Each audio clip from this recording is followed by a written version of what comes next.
ये चड्डी गैंग और ये पैम्पर गैंग का मकसद एक ही है कि हैदराबाद के अवाम का इत्तेहाद तोड़ना और मजलिस के खिलाफ बोलना। इनके पास कोई एक वो नहीं है टॉपिक मजलिस को हटकर जो है इन लोग बात कर सके या कोई पार्टी के बारे में बोल सके। जिस किसी को भी शोहरत हासिल करना है वो बस कैमरे के सामने आ जाता है और मजलिस की मुखालिफत करता है। ये मतीन शरीफ सिर्फ नाम के शरीफ है, क्योंकि इनके जिसे हम 420 कह सकते हैं, इनके ऊपर 2 सेक्शंस बुक हुए थे। वो है 420, 474 आईपीसी के तहत। अस्सलाम वालेकुम, मैं डॉक्टर कासिम, मजलिस इत्तेहादुल मुस्लिमीन ज़िम्मेदार, विजयनगर डिवीज़न, हल्के नामपल्ली कॉन्स्टिट्यूंसी। आपके दरमियान में बार बार आने का मेरा एक ही मकसद है, चड्डी गैंग और एक जो नई गैंग जिसका लक़ब मैं आज देने वाला हूँ, जिसे पैम्पर गैंग कहा जाता है।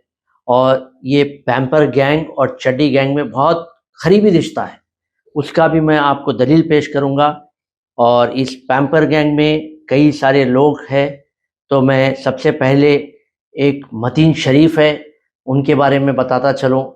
ये मतीन शरीफ सिर्फ नाम के शरीफ है, क्योंकि इनके करतूतें और इनके जो काम है जिसे हम 420 कह सकते हैं, और मैं नहीं कह रहा हूँ क्योंकि इनका खुद एक रिकॉर्ड है, वो भी आपको तफसीली बताऊंगा और उसको भी अपलोड करूंगा। आप सर्च भी कर सकते हैं इंटरनेट पर। मतीन शरीफ जो नाम के सिर्फ शरीफ है, उन्होंने 2020 में बल्दिया इलेक्शन लड़ा है कांग्रेस के टिकट पर और उन्हें 889 वोट्स आए हैं, जबकि उस डिवीज़न में 47,240 वोट्स है। तो इन्होंने सिर्फ 889 वोट्स लिए। ये वही मिसाल हो गई। हैदराबाद में हम कहते हैं कि आपने भी सुना होगा आप तमाम ने, कि एक बच्चे को जब बोलना नहीं आता था तो उसके अम्मा बाबा जो है काफ़ी इलाज कराया, काफ़ी डॉक्टर्स के पास लेके गए, हकीमों के पास लेके गए। जिस दिन बच्चा बोला, अम्मा और बाबा बहुत खुश हुए। तो बच्चा ये बोला, जब बिस्मिल्लाह बोल के जब मुँह खोला बच्चा, अम्मा मरो बाबा मरो बोला। तो ये वही हिसाब हो गया। ये मतीन शरीफ जो नाम के सिर्फ शरीफ है, कामों के तो नहीं है। और ये तमाम को इनके साथ और कई सारे लोग हैं, इंशाअल्लाह मैं उनके बारे में भी तफसीलात पेश करूँगा, उनकी झूठों का आपके सामने। तो आज मैं आपके दरमियान में सिर्फ मतीन शरीफ के कारनामों को पेश करूँगा और उन्होंने जो वीडियो में कहा है कि आने वाले एमपी इलेक्शन में कितने सीट्स पे कांग्रेस जो है जीत हासिल करेगी, और तमाम तफसीलात पेश करूँगा। चलिए, मतीन शरीफ जो है, इनके ऊपर एक एफआईआर बुक हुआ था 2015 में, सीसी नंबर 424 ऑफ 2015। ये कोर्ट की कॉपी है और ये अपलोड भी करूँगा, और इंशाल्लाह आप जो है हाई कोर्ट में जाकर केस स्टेटस में सर्च भी कर सकते हैं, सीसी नंबर टाइप कर कर। तो मतीन शरीफ साहब का केस जो है, जैसे मैंने आपको कहा कि चड्डी गैंग और पैम्पर गैंग का जो है एक करीबी ताल्लुकात है। ये बल्कि आप ये भी कह सकते हैं उन्हें कि चड्डी गैंग के जो बच्चे हैं वो पैम्पर गैंग में हैं। तो इंशाल्लाह इनको भी बहुत जल्दी ये चड्डी गैंग वाले चड्डी पिनाएंगे इनको भी। तो इनका केस जो है श्री मुजफ्फर उल्लाह, जो चड्डी गैंग के अमजदुल्ला खान हैं, उनके भाई है ये।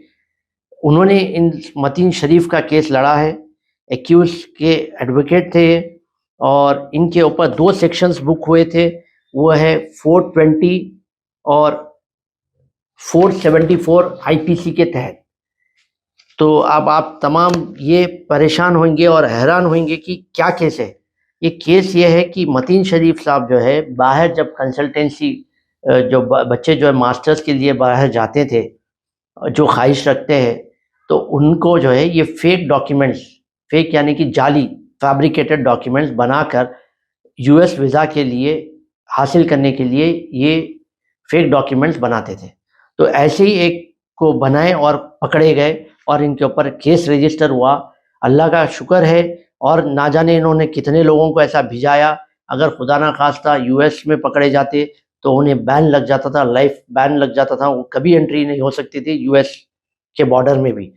इन्होंने अपने पंचनामा में इन्होंने खुद कहा है कि मैंने ऐसे और 3 लोगों को भिजाया और ना जाने कितने लोगों को भिजाया। और उसके बाद इन्होंने इनके पंचनामा में ये भी जिक्र किया है कि मैं जो कंप्यूटर इस्तेमाल करता था उसे जो है बेच दिया, और जो फेक और फैब्रिकेटेड डॉक्यूमेंट्स थे उसको फाड़कर एक नाले में फेंक दिया। ये मैं नहीं कह रहा हूँ, कोर्ट के कॉपी में है, आप देख सकते हैं। तफसीलात आप खुद इंटरनेट पे आप अवेलेबल है, आप इस कॉपी को भी पढ़ सकते हैं।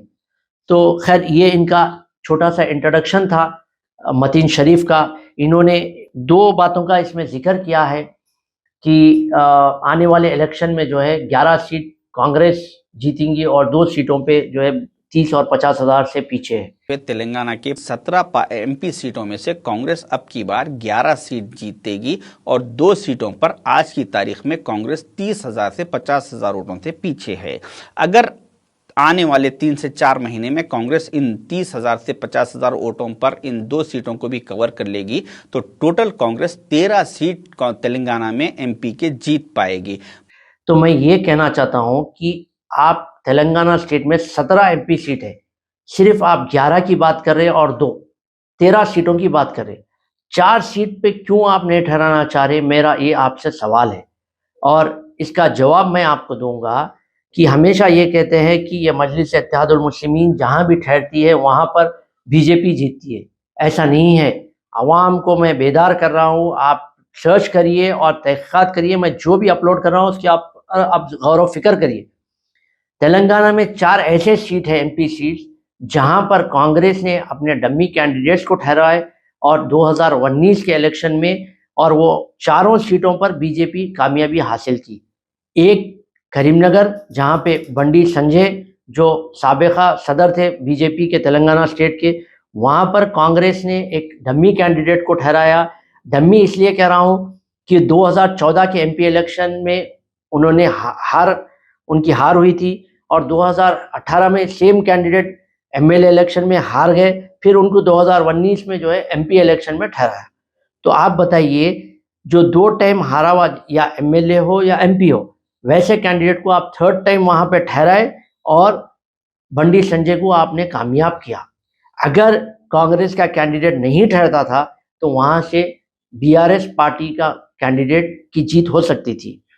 और दूसरी सीट है सिकंदराबाद की, जहां पे प्रेजेंट सदर बीजेपी किशन रेड्डी है।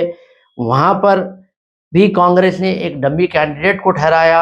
अगर वहां भी अगर कांग्रेस नहीं ठहराती थी तो वहां पर भी टीआरएस की जीत तय थी।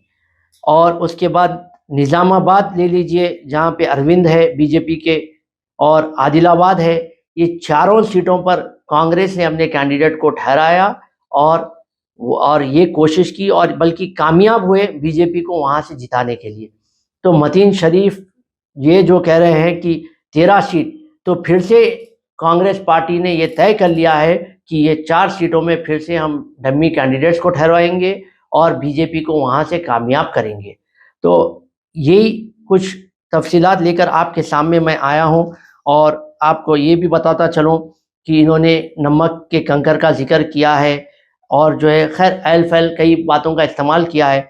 तो मैं इस पैम्पर गैंग के मतीन शरीफ को ये कहना चाहता हूँ कि आपने सिर्फ 800 वोट हासिल कर अब आप जो है मजलिस की मुखालिफत करें, बिल्कुल करिए, खुल के करिए, मगर लोगों को गुमराह मत करिए। ये चड्डी गैंग और ये पैम्पर गैंग का मकसद एक ही है कि हैदराबाद के अवाम का इत्तेहाद तोड़ना और मजलिस के खिलाफ बोलना। इनके पास कोई एक वो नहीं है टॉपिक मजलिस को हटकर जो है इन लोग बात कर सके या कोई पार्टी के बारे में बोल सके।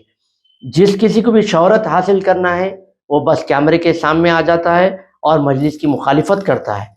तो खैर इंशाल्लाह फिर से बहुत जल्द मैं आपके सामने हाजिर होऊंगा पैम्पर गैंग के और एक साथी के जो है झूठ का पर्दाफाश करने के लिए इंशाल्लाह।